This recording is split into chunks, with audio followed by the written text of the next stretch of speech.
Hello friends, welcome back to my channel. दोस्तों, मेरा channel में आपका बहुत बहुत स्वागत है। तो दोस्तों, आज का इस क्लास में हम लोग पास्कल्स लॉ को प्रूव करेंगे। लास्ट क्लास में हम लोग पास्कल्स लॉ को पूरा डिटेल्स के साथ जो स्टडी किए थे, आज का इस क्लास में हम लोग पास्कल्स लॉ को प्रूव करेंगे। तो दोस्तों, पास्कल्स लॉ क्या बोलता है?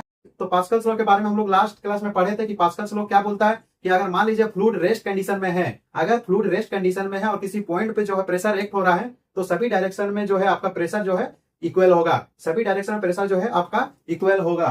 ठीक है, तो मान लीजिए ये आपका कोई कंटेनर है। ठीक है, इसमें जो है आपका फ्लूइड जो है रेस्ट कंडीशन में रखा हुआ है। ठीक है, मान लीजिए कोई पॉइंट पे जो है आपका प्रेशर एक्ट हो रहा है, तो क्या बोलता है एज पर पास्कल्स लॉ, सभी डायरेक्शन में प्रेशर इक्वल होगा। मान लीजिए एक्स डायरेक्शन पे आपका पीएक्स लग रहा है, वाई डायरेक्शन में जो है आपका पीवाई, और जेड डायरेक्शन में जो है आपका पीजेड एक्ट हो रहा है। ठीक है, तो P X equal to P Y equal to P Z, यही पास्कल्स लॉ कहता है। ठीक है, तो P X equal to P Y equal to P Z, यही हमको प्रूव करना है। तो दोस्तों, ये कैसे आया है आज मैं आपको प्रूव करके दिखाऊंगा। तो वीडियो को स्किप मत कीजिएगा, लास्ट तक देखिएगा, तभी जो है आपको पूरा समझ में आएगा। एक एक चीज जो है मैं आपको डिटेल्स के साथ जो है स्टडी कर, एक एक चीज जो है मैं डिटेल्स के साथ आपको मैं बताऊंगा। तो वीडियो को स्किप मत कीजिए, पूरा वीडियो देखिए, तभी जो है आपको समझ में आएगा।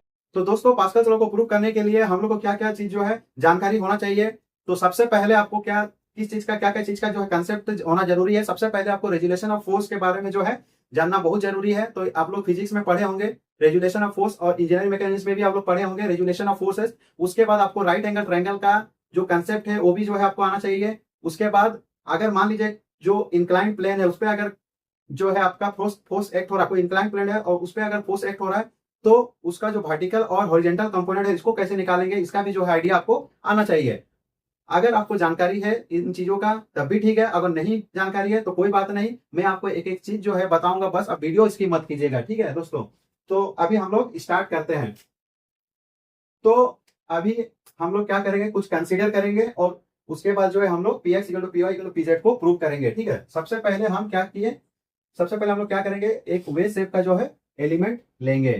ठीक है, एक वे शेप का एलिमेंट लेंगे। मान लीजिए कि वे शेप का एलिमेंट है आपका, जिसको हम लोग ए बी सी से डिनोट किए। ठीक है, ए बी सी से डिनोट किए। अभी एसी फेस पे आप, जो एसी फेस है दोस्तों वो आपका dx है, जो ए बी फेस है ये आपका dy है, और जो बीसी फेस है ये आपका ds है। ठीक है, इतना सारा कंसीडर किए। उसके बाद और फिर क्या कंसीडर करना है आपको, जो एंगल ए बी सी है दोस्तों ये आपका थीटा है। ठीक है, जो एंगल ए बी सी जो है आपका थीटा है। उसके बाद और क्या क्या कंसीडर करना है, उसके बाद जैसे जैसे हम लोग स्टेप बाय स्टेप करेंगे, इसको प्रूव करेंगे, मैं आपको बताते जाऊंगा। ठीक है, आप उसको नोट कर लीजिएगा। तो ए बी सी कोई वेज फ्लूइड एलिमेंट है जिसका एसी फेस dx है, ए बी dy है, और बीसी जो है ds है। अभी क्या होगा दोस्तों, जो एसी फेस पे आपका प्रेशर एक्ट होगा ये आपका क्या होगा, परपेंडिकुलर टू द फेस। ठीक है, प्रेशर हमेशा एक्ट होता है नॉर्मल टू द सरफेस, तो एसी जो होगा, एसी पे जो प्रेशर एक्ट होगा ये आपका परपेंडिकुलर टू द फेस होगा। ठीक है, तो मान लीजिए इसको हम मान लेते हैं पी वाई। ठीक है, और जो ए बी पे आपका प्रेशर एक्ट हो रहा है ये हो गया आपका पी एक्स। ठीक है, और जो आपका और जो आपका बीसी पे जो प्रेशर एक्ट हो रहा है ये हो गया आपका पी जेड। ठीक है, तो अभी हम लोग इसको लैंग्वेज में लिखते हैं। ठीक है, जो फिगर में आपको समझाया हूं बस उसी चीज को जो है मैं लैंग्वेज इसको लिखता हूं। ठीक है, let A B C a fluid wedge element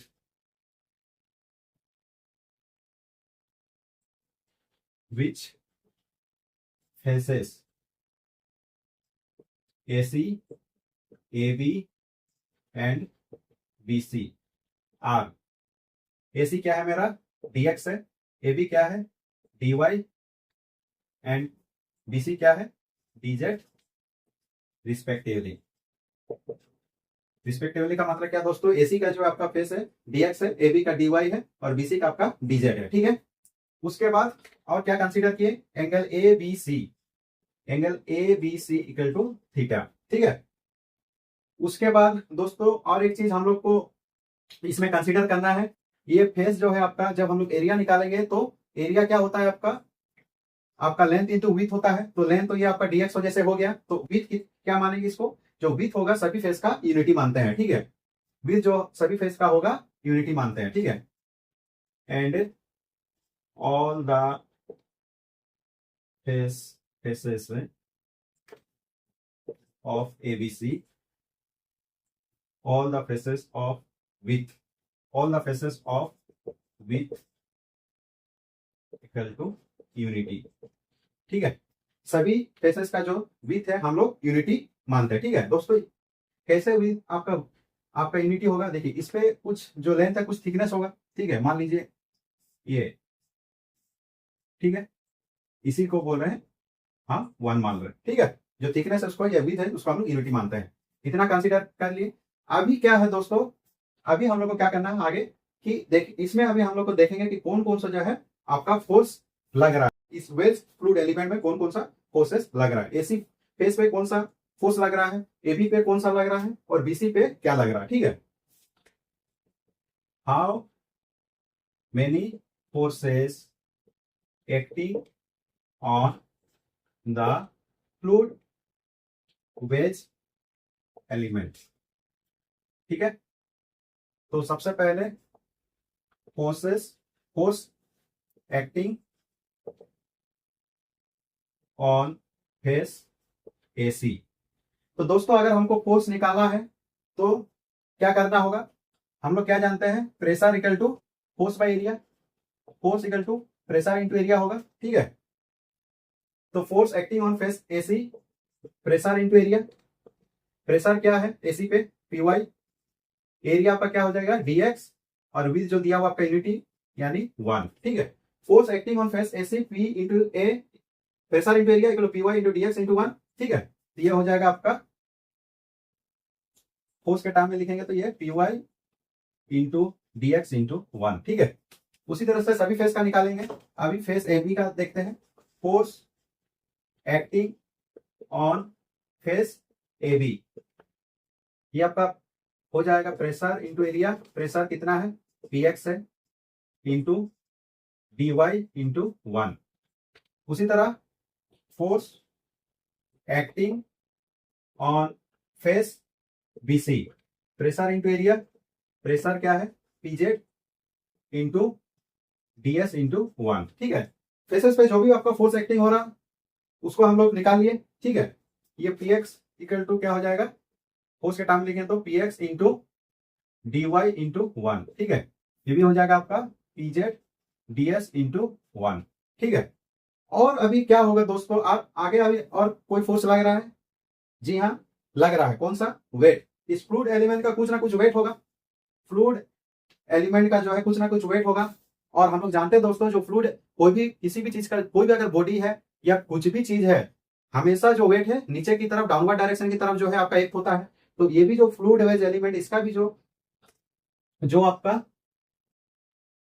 wait होगा दोस्तों वो आपका डाउनवर्ड डायरेक्शन की ओर लगेगा, ठीक है। अभी weight of the fluid element, तो वेट क्या हो जाता है दोस्तों, वेट हम लोग जानते हैं, weight equal to mg, mass into acceleration due to gravity. ये हम लोग वेट इक्वल टू जानते हैं, यानी मास इंटू जी। अभी हम लोग मास के जगह पे रो इंटू बी लिख सकते हैं कि नहीं बताइए, रो इंटू बी लिख सकते हैं कि नहीं बताइए। मैं आपको फ्लूइड मैकेनिक्स में जब पढ़े थे हम लोग, जब फ्लूइड मैकेनिक्स में का जो हम क्लास लेते हैं उसमें मैं बताया था, जो डेंसिटी इक्वल टू होता है मास बाय वॉल्यूम, ठीक है। Density equal to mass by volume होता है। अगर मास रखेंगे तो डेंसिटी इंटू वॉल्यूम हो जाएगा, बस वही चीज इसमें लिखे, rho into B into g, ठीक है।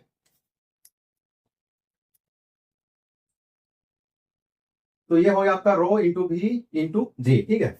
अभी हम लोग रो इंटू बी, वी को क्या लिख सकते हैं, area into width, area into width into g, ठीक है।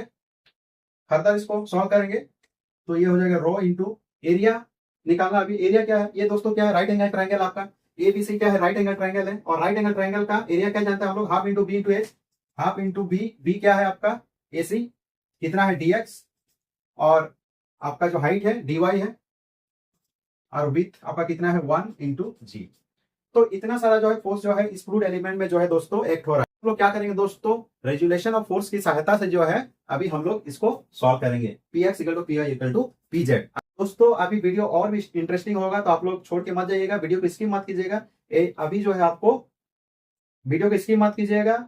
अभी मैं आपको Px equal to Py equal to Pz जो है प्रूव करके दिखाऊंगा, तो वीडियो पे बने रहिए। चलते हैं नेक्स्ट स्टेप की ओर, ठीक है।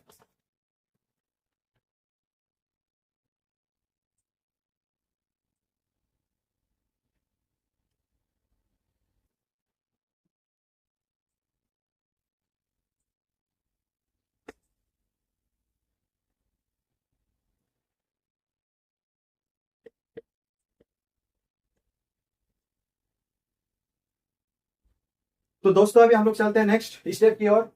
तो रेजुलेशन ऑफ फोर्स क्या होता है?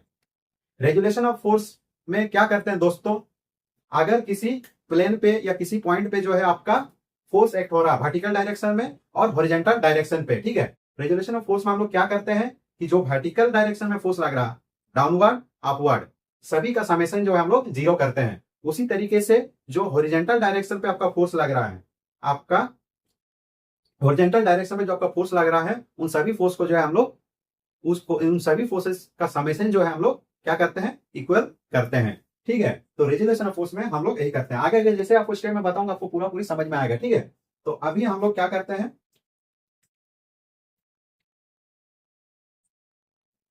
अभी हम लोग क्या करते हैं दोस्तों, resolve all the forces in horizontal direction, horizontal और एक्स डायरेक्शन, ठीक है। अभी हम लोग क्या करेंगे, resolve all the forces in horizontal और एक्स डायरेक्शन, ठीक है। तो दोस्तों और एक चीज अभी मैं आपको बताने जा रहा हूं, मैंने बोला था कि आप कोई इंक्लाइंड प्लेन है, उस पे अगर कोई फोर्स एक्ट हो रहा है तो उसका दो कंपोनेंट होता है, एक आपका वर्टिकल कंपोनेंट, एक आपका हॉरिजॉन्टल कंपोनेंट, ठीक है। और एक चीज आपका काम आएगा दोस्तों, आप लोग अल्टरनेट एंगल पढ़े थे, कोरस्पॉन्डिंग एंगल, उसका भी जो है यहाँ पे यूज होने वाला है, ठीक है। तो सबसे पहले ये अगर आपका ये आपका इंक्लाइन प्लेन है, इस पे अगर कोई फोर्स एक्ट हो रहा है तो इसका जो है दो कंपोनेंट होगा, एक आपका हो जाएगा वर्टिकल, एक हो जाएगा आपका हॉरिजॉन्टल, ठीक है। तो इस पे दो कंपोनेंट होगा। अभी हम लोग को दोनों फोर्स निकालना है, ठीक है। तो सबसे पहले आपको एंगल पता होना चाहिए, तभी जो है आपका निकलेगा। एक चीज आप लोग ध्यान से देखना, ठीक है, वो इसमें जो है समझने वाला चीज है, ये आपका जो है थीटा है, तो ये भी आपका थीटा होगा, होगा कि नहीं बताइए। मैथ्स आप लोग पढ़े होंगे, 10th का मैथ में ये है। अगर ये जो आपका थीटा है तो ये थीटा होगा कैसे, मान लीजिए ये कोई लाइन है और इसमें जो है दो लाइन इंटरसेक्ट कर रहा है, ठीक है। तो ये एंगल और ये एंगल जो है आपका बराबर होगा, ठीक है। अल्टरनेट एंगल, इसको हम लोग अल्टरनेट एंगल बोलते हैं, अल्टरनेट एंगल इक्वल होगा। तो ये थीटा है तो ये भी थीटा होगा, ठीक है। अभी ये चीज समझ में आ गया दोस्तों कि ये थीटा हुआ तो ये थीटा कैसे हुआ। अभी ध्यान से देखो फिर से, ये जो फोर्स एक थोड़ा दोस्तों इंक्लाइन प्लेन पे आपका परपेंडिकुलर है, ठीक है, परपेंडिकुलर है, इस प्लेन पे परपेंडिकुलर है। तो यहां से लेके यहां तक जो है आपका 90 डिग्री होगा, ये एंगल 90 डिग्री होगा। तो अब बताइए ये जो बीच का एंगल है ये कितना होगा, इसको हम लिख सकते हैं 9, ये अगर पूरा 90 है, ये थीटा, तो 90 माइनस थीटा, ठीक है। अगर ये 90 माइनस थीटा तो ये क्या हो जाएगा, थीटा हो जाएगा, होगा कि नहीं होगा, ठीक है। तो ये एंगल हमको मिल गया, ये प्रेशर है, ये मेरा फोर्स है, ठीक है। फोर्स क्या है, P Z into D X into 1, उसके साथ एंगल है। तो जो एंगल के साथ जो आपका जो कंपोनेंट बनाता है वो आपका हो जाता है cos थीटा, और जो आपका वर्टिकल, जो उसका अपोजिट होता है वर्टिकल डायरेक्शन में जो होता है, और जो उसका अपोजिट होता है वो हो जाता है आपका साइन थीटा, ठीक है। Force sine theta, force cos theta, ठीक है। मैं यहाँ पे आपको बताता हूँ अच्छा से, ठीक है, समझ में आ जाएगा आप लोग को। तो ये हो गया आपका इंक्लाइंड प्लेन, इस पे आपका लग रहा है फोर्स, फोर्स का हम लोग कौन सा फोर्स लग रहा है, P Z into D S into 1, ठीक है। तो इसका दो कंपोनेंट होगा, ठीक है। ये आपका थीटा है, तो ये हो जाएगा आपका P Z into D S into 1 cos theta, और ये हो जाएगा आपका P Z into D S into 1 sine theta. ठीक है, दोनों कंपोनेंट निकाल लिए, हॉरिजॉन्टल कंपोनेंट और वर्टिकल कंपोनेंट। ठीक है, तो दोस्तों अभी हम लोग क्या करेंगे, जो आपका एक्स डायरेक्शन में जो आपका फोर्सेस लग रहा है उसको हम लोग रिजोल्व करेंगे। उसके बाद जो वर्टिकल डायरेक्शन में आपका फोर्स लग रहा है उसको रिजोल्व करेंगे। तभी हम लोग resolve all the forces in horizontal और x direction sigma F x equal to 0। तो हॉरिजॉन्टल डायरेक्शन में क्या क्या फोर्स लग रहा है उसको अभी हम लोग 0 करते हैं। ठीक है, तो ये तो हॉरिजॉन्टल डायरेक्शन का कौन कौन सा फोर्सेस लग रहा है, ये हो गया आपका एबी फेस पे लग रहा है और बीसी फेस पे लग रहा है। ठीक है, तो एबी पे क्या लग रहा है दोस्तों, इसको जो है आप लोग करेक्ट कर लीजिएगा, ये हो जाएगा आपका P X into D Y into 1। ठीक है, इसको आप करेक्ट कर लीजिएगा दोस्तों, डीएक्स लिखा था मैं, इसके जगह पे आप क्या लिखे, P X into D Y into Y. ठीक है, पी एक्स मेरा जो है प्रेशर एक्ट हो रहा है, तो फोर्स इक्वल हो जाएगा pressure into area, P X into D Y into 1। ठीक है, अभी हम लोग एबी पे क्या लग रहा है, P X into D Y into 1। ठीक है, इसको हम लोग पॉजिटिव लेंगे। क्यों पॉजिटिव लेंगे, देखो ये मेरा जो फोर्स लग रहा है एक्स डायरेक्शन को लग रहा है, तो ये हम पॉजिटिव लेते हैं, एक्स की तरफ नेगेटिव लेते हैं। तो एक्स जो एक्स डायरेक्शन तरफ लग रहा है, तो इसको हम लोग क्या करते हैं, ये आपका ओरिजिन हो गया, ओरिजिन से अगर एक्स तरफ लग रहा है तो इसको हम लोग पॉजिटिव लेंगे। ठीक है, P X into D Y into 1। और जो आपका हॉरिजॉन्टल कंपोनेंट है, जो इंक्लाइंड प्लेन पे जो हॉरिजॉन्टल कंपोनेंट है दोस्तों, बीसी का जो हॉरिजॉन्टल कंपोनेंट है उसको हम लोग माइनस लेंगे, क्योंकि ये जो है आपका एक्स की तरफ लग रहा है। Minus P Z into D S into 1 into cos theta equal to 0। ठीक है, इतना समझ में आ गया। अभी दोस्तों आपको राइट एंगल ट्रायंगल का कांसेप्ट जो है मैथ में जो आप पढ़े थे, राइट एंगल ट्रायंगल में हम लोग कोस थीटा कैसे निकालता है, साइन थीटा कैसे निकालते हैं, उसका जो है आपके अभी कांसेप्ट काम आएगा। आप लोग मैथ्स में पढ़े थे राइट एंगल ट्रायंगल, 10th में पढ़ेंगे, 9 10 में आप लोग पढ़े होंगे राइट एंगल ट्रायंगल में कोस थीटा साइन थीटा कैसे निकालते हैं। ठीक है, तो मान लीजिए ये मेरा राइट एंगल ट्रायंगल है ए बी सी, जिसमें कि ये आपका थीटा है। ठीक है, आपका ए बी सी क्या है, राइट एंगल ट्रायंगल है, और एंगल ए बी सी जो है आपका थीटा है। तो इस पे हम लोग हाइपोटेन्यूज तो बीसी हो जाएगा दोस्तों। ठीक है, इसमें कोई डाउट नहीं। अभी हम लोग बेस किसको मानेंगे और परपेंडिकुलर किसको मानेंगे। ठीक है, ये इसको समझना बहुत जरूरी है। तो दोस्तों जो हाइपोटेन्यूज के साथ जो एंगल बनाता है वो आपका बेस हो जाता है। ठीक है, हाइपोटेन्यूज के साथ जो एंगल बनाता है आपका बेस हो जाता है, और जो अपोजिट होता है वो आपका परपेंडिकुलर हो जाता है। ठीक है, अभी यहाँ से हम लोग कोस थीटा निकाल सकते हैं। कोस थीटा क्या होता है, आपका बी बाई एच होता है। बी बाई एच, बी कौन सा है, तो बी मेरा ए बी फेस है जो कि डी वाई है, और जो एच है मेरा बीसी है जो कि डीएस है। ठीक है, तो यहां से हम डी वाई को रखेंगे तो डीएस कॉस थीटा हो जाएगा। ठीक है, उसी तरह साइन थीटा निकालेंगे, sine theta P by H. P जो है मेरा कौन सा एसी है, तो एसी कितना है डीएक्स, और एच तो एच कौन सा है बीसी है, तो बीसी मेरा कितना है डीएस, तो डीएक्स बाई डीएस, तो डीएक्स रखेंगे तो डीएस साइन थीटा। ठीक है, तो इसका जरूरत होगा अभी आगे जाके, इसलिए मैं बताया आपको। ठीक है, एक एक चीज जो है दोस्तों क्लियर करके बता रहा हूँ, वीडियो की स्किप मत कीजिएगा। ठीक है, लास्ट तक देखिए तभी जाकर आपको समझ में पूरा आएगा। ठीक है, तो फर्दर इसको सॉल्व करते हैं। तो P X into D Y, D Y की जगह आप क्या लिख सकते हैं दोस्तों, डीएस कॉस थीटा लिख सकते हैं कि नहीं, यहाँ से हम लोग निकाले थे D Y equal to D S cos theta, तो यहाँ आप लिख दीजिए D S cos theta into 1 minus P Z D S into cos theta into 1 equal to 0। ठीक है, अभी हम लोग क्या करेंगे, ध्यान से देखना। ठीक है, डीएस कॉस थीटा को आपको क्या करना है, कॉमन लेना है। डीएस कॉस थीटा को कॉमन लेंगे तो यहाँ बच जाएगा आपका पी एक्स और यहाँ बच जाएगा आपका पी जेड। ठीक है, इक्वल टू 0। अभी क्या करेंगे, डीएस कॉस थीटा इंटू 1 को राइट साइड ले जाएंगे तो क्या हो जाएगा, 0 से मल्टीप्लाई होकर 0 हो जाएगा। तो ये हो गया आपका पी एक्स इक्वल, तो ये हो जाएगा आपका P X minus P Z equal to 0। ठीक है, P x equal to P Z equal to 0, इसको हम मानेंगे इक्वेशन 1। ठीक है, नेक्स्ट अभी हम लोग क्या करेंगे, वर्टिकल डायरेक्शन में जो फोर्सेस लग रहा है उसको हम लोग रिजोल्व करेंगे। नेक्स्ट स्टेप हम लोग का ही होगा। ठीक है, तो नेक्स्ट स्टेप चलते हैं अभी। तो नेक्स्ट स्टेप की तरफ हम लोग चलते हैं दोस्तों।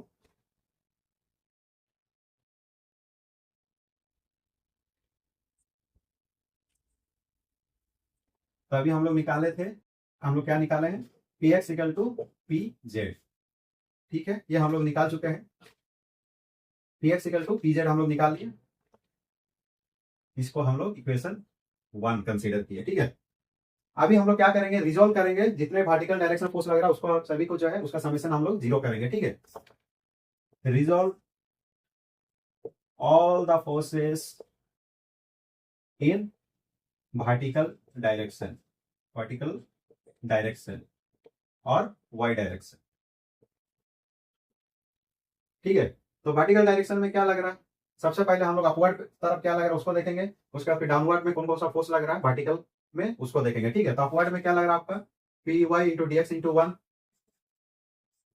P Y into D X into one. इसको हम लोग पॉजिटिव लेंगे क्योंकि ये जो एक्ट हो रहा है आपका वाई की तरफ एक्ट हो रहा है, ठीक है, वाई डायरेक्शन की तरफ एक्ट हो रहा है, इसीलिए इसको हम लोग इसको जो है पॉजिटिव लेंगे, P Y into D X into one, ठीक है। और कोई वर्टिकल कंपोनेंट है नहीं है, सिर्फ यही है P Y into D X into one. अभी डाउनवर्ड डायरेक्शन में कौन सा लग रहा है, इंक्लाइन प्लेन पे जो आपका वर्टिकल डायरेक्शन में फोर्स लग रहा है वो आपका क्या है, P Z into D X into one into sine theta, ठीक है। तो इसको हम लोग माइनस लेंगे क्योंकि ये वाई डैश की तरफ लग रहा है, ठीक है, वाई डैश तरफ क्या है, माइनस है, तो इसको हम लोग माइनस लेंगे, minus P Z into D S into sine theta into one, ठीक है।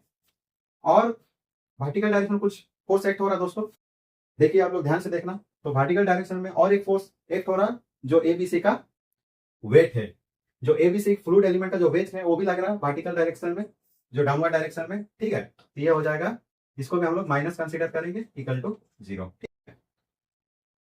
तो अभी क्या होता है दोस्तों, जो हम लोग वेट, तो अभी हम लोग इसको फर्दर सॉल्व करेंगे। ये हो जाएगा P Y into D X into one minus P Z into D S into sine theta minus, अभी वेट जो वेट है दोस्तों, वेट इसमें हम लोग क्या करेंगे, वेट को हम लोग नेग्लेजिबल करेंगे, इसको हम लोग क्या करेंगे, नेग्लेजिबल करेंगे। वैसे हम लोग वेट जो है निकाल चुके थे, पहले हम बताए थे कि कैसे जो इसका वेट निकाला गया था।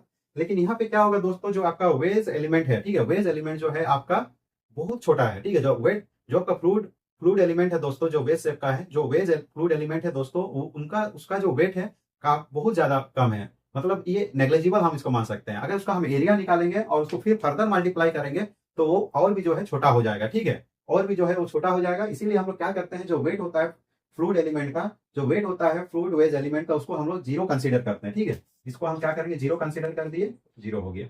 अभी फर्दर इसको सॉल्व करते हैं, पी वाई इंटू, अभी हम डीएक्स के जगह में क्या लिख सकते हैं दोस्तों, डीएक्स के जगह डीएस साइन थीटा लिख सकते हैं कि नहीं, बताइए। यहाँ से हम लोग निकाले थे D X equal to D S sine theta, तो डीएक्स के जगह में आप जो है D S sine theta into one लिख सकते हैं। ये हो गया P Z into D S into sine theta, ये हो जाएगा आपका 0, ठीक है। अभी हम लोग क्या करेंगे, जैसे लास्ट स्टेप में किए थे, डीएस साइन थीटा को कॉमन लिए थे, तो यहाँ पर भी जो है हम लोग D S sine theta into one को कॉमन लेंगे, तो यहाँ हो जाएगा आपका P Y minus P Z equal to 0, ठीक है। D S into sine theta into one, इसको हम राइट साइड में लेके जाएंगे तो ये हो जाएगा 0, तो आपके पास बचेगा P Y minus P Z equal to 0, ठीक है। इसको फर्दर सिंप्लीफाई करेंगे तो P Y equal to P Z, ठीक है, ये निकल गया आपका P Y equal to P Z. इसको इक्वेशन 2 कंसीडर किए, ठीक है। अभी इक्वेशन 1 में क्या आया दोस्तों, आपका P x equal to P Z, और इक्वेशन 2 में आ गया P Y equal to P Z. तो अभी हम लोग क्या करेंगे, फ्रॉम इक्वेशन 1 एंड 2 आपका क्या हो जाएगा, इक्वेशन 1 एंड 2 से आपका क्या हो जाएगा दोस्तों, ये आपका इक्वेशन 1 हो गया P x equal to P Z, और इक्वेशन 2 हो गया P Y equal to P Z, ठीक। अभी हम लोग क्या करेंगे, फ्रॉम इक्वेशन 1 एंड 2 क्या हो जाएगा आपका, P x equal to P z है, P Y equal to P Z, तो ये हो जाएगा आपका P x equal to P Y equal to P Z, ठीक है। मैथमेटिक्स में हम लोग पढ़े थे, P x equal to P z अगर होता है, अगर P x equal to P z होता है और P Y equal to P z होता है, तो P x equal to P Y equal to P Z हम लोग लिख सकते हैं, ठीक है। P x equal to P Y equal to P Z, इसको हम लोग लिख सकते हैं। तो आपका जो है P x equal to P Y equal to P Z prove हो गया दोस्तों। किसी को समझने में प्रॉब्लम हुआ तो दोस्तों मैंने कोशिश किया आपको समझाने का पूरी अच्छी तरीके से। मैंने रिजोल्यूशन ऑफ फोर्स का कंसेप्ट भी आपको दिया, उसके बाद आपको राइट एंगल ट्रायंगल में cos थीटा sin थीटा कैसे निकालेंगे उसका भी कंसेप्ट दिया। उसके बाद कोई इंक्लाइंड प्लेन है, उस पर कोई अगर फोर्स एक्ट हो रहा है तो उसका वर्टिकल कंपोनेंट और हॉरिजॉन्टल कंपोनेंट कैसे निकालेगा उसको जो है पूरा डिटेल्स के साथ आपको बताया हूँ। फिर भी अगर आपको डाउट है तो आप मेरे कमेंट में लिख सकते हैं, जो भी डाउट है आपका कमेंट में जो है आप लिख सकते हैं, ठीक है। तो दोस्तों अगर मेरा वीडियो आप लोग को अच्छा लगे तो इसे ज़्यादा से ज़्यादा शेयर कीजिए, मेरे चैनल को सब्सक्राइब जरूर कीजिए। अगर आप मुझे फेसबुक पे देख रहे हैं तो मेरे फेसबुक पेज को जरूर फॉलो कीजिए, और अगर आप मुझे इंस्टाग्राम में देख रहे हैं तो मेरे इंस्टाग्राम पेज को जो है जरूर फॉलो। तो दोस्तों फिर मिलते हैं कुछ नए टॉपिक के साथ, तब तक के लिए good bye, bye bye, take care, thank you.